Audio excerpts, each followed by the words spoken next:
Next week, as you may have heard, the people of the United States will be voting to decide their next president. And the decisions made by the new president will affect, one way or another, all of the 75 countries watching this program. So that's Senator Barack Obama versus Senator John McCain, a Frost Over the World special.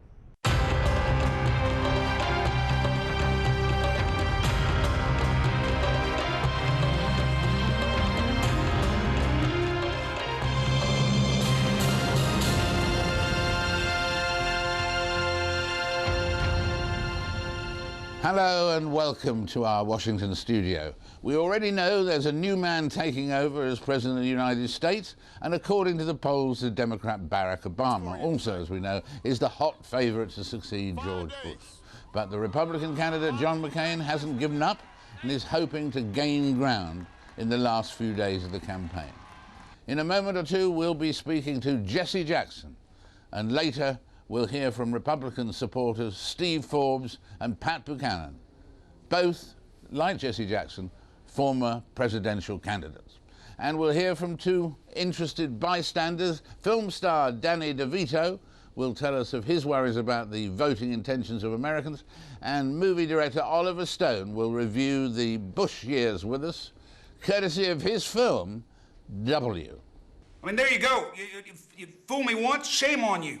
Don't fool me twice, and you can't get fooled again.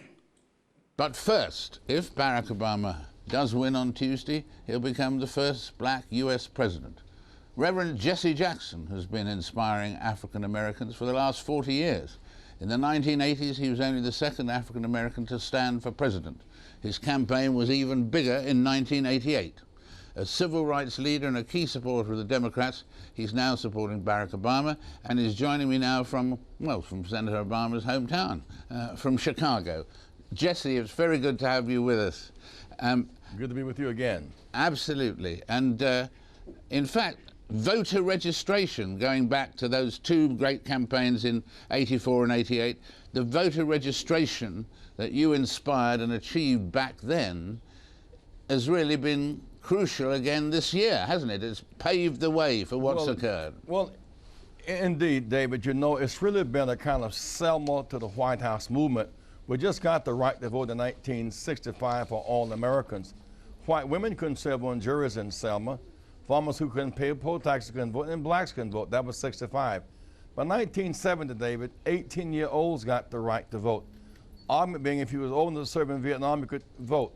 By 74, you got the right to vote on campuses, so you could vote where you actually go to school. Then bilingual in 1975, so by the time I ran, we increased more registration.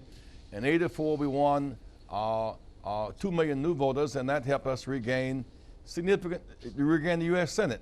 And by '88, we did the same thing again. So that voter registration was a big factor, but I tell you, nothing must diminish the tremendous work Barack Obama has done this year.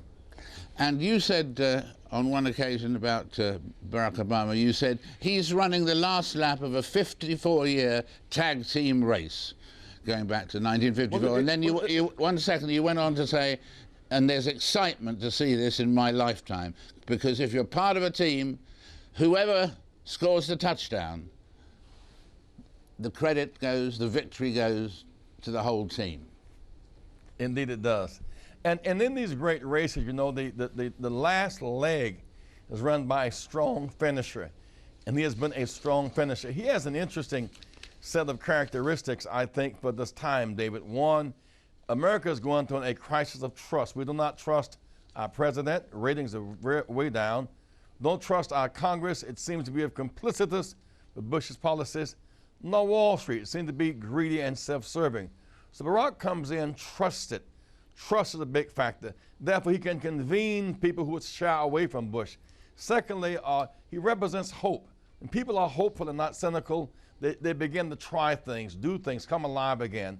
And of course, it is a redemptive, transformational moment for our nation, going beyond traditional boundaries to vote for Barack Obama. And what are the most important things you would like him to do first? When I asked you in 1988, what would be the first thing that you would do as you got into the White House? You said, pray. What should he do first? Pray. and then immediately, of course, he has to use this trust to help build a coalition to get us out of Iraq, just as Bush built the rules of a coalition to get us in. We are losing lives and money and honor at the cost of $10 billion a month. That cancer is spreading as it impacts Iran and Afghanistan and even perhaps Pakistan. So get us out of Iraq. Secondly, to restructure our economy. We have run the limits of banks and greed without checks and balances, without enforcing appropriate laws to stop greed, because our economy is going through tremendous hemorrhage now. And if he does that, those are big steps along the way. And of course, to enforce and fund civil rights law for all Americans. Your one or two little fusses you've had with Barack Obama, they passed away very quickly, didn't they? Well, our relation, you know, this is, when I voted for Barack this week, this was my sixth vote for him. I voted for him for state senator primary and general, for U.S. senator primary and general, president primary and general. And so he got my sixth vote. And each vote I felt prouder, because I think he represents something good for America. Barack has a vision. He sees the world through a door, not through a keyhole. It saved us from being so isolated. I think he has the will, the strength to struggle, reconciling races who have been divided for much too long. So between his vision and his capacity to reconcile and his will to fight, he will be for America at this time a great president. You talked back then and in the past, you've talked about America moving from racial battleground to economic common ground, or another one here, moving towards freedom from racial oppression and racial rejection. Are we at that stage, or will we be at that stage by Wednesday morning?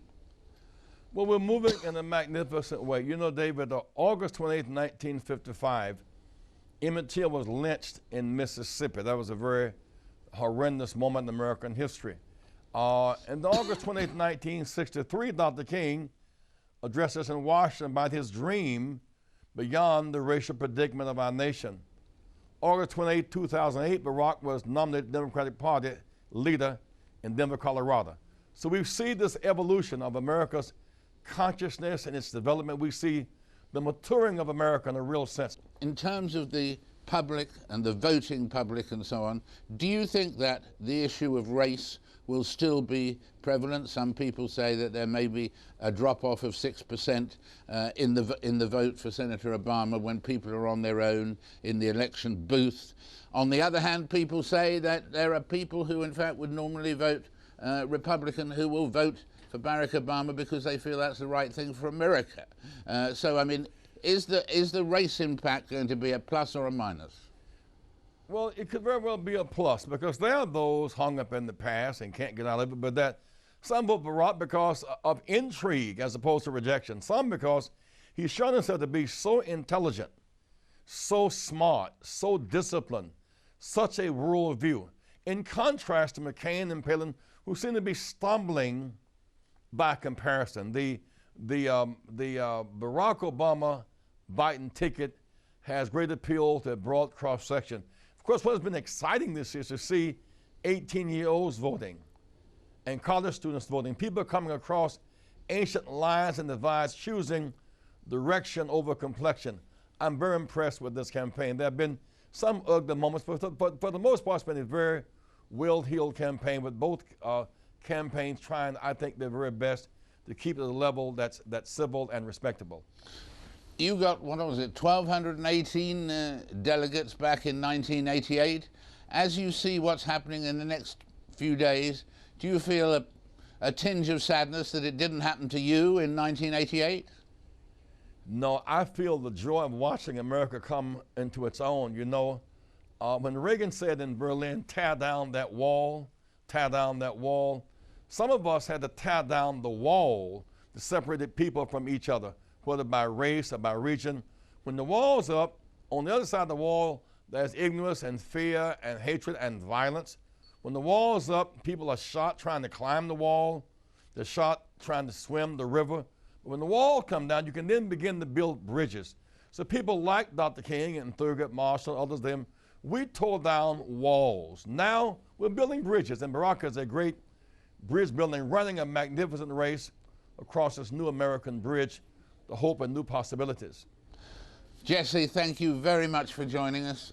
As ever, it's a joy to talk to you, to listen to you, and we thank you from our hearts. Thank you for being with us today. Jesse Jackson, thank you. Thank you.